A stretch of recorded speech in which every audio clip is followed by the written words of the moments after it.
अस्सलाम वालेकुम। बिरयानी बनाने जा रहे हैं। 1 किलो चावल लेके आधा घंटा भिगो दें।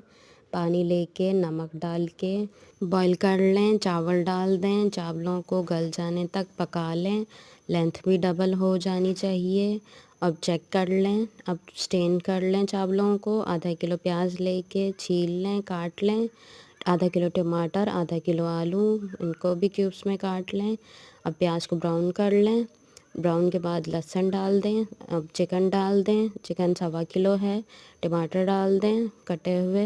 अब मसाला भून लें। ये सारे मसाले मिक्स में डाल दें बिरयानी के। अब मसाले को अच्छी तरह से भून लें 4 से 5 मिनट तक। अब इसको दम दे दें 10 मिनट के लिए। आलू गल जाने तक दही डाल के भुनाई कर लें 5 मिनट। बिल्कुल खुश्क नहीं करना है। पूरी वीडियो मेरी यूट्यूब पे मौजूद है। अब बिरयानी को दम लगा लेंगे। माशाल्लाह तैयार है।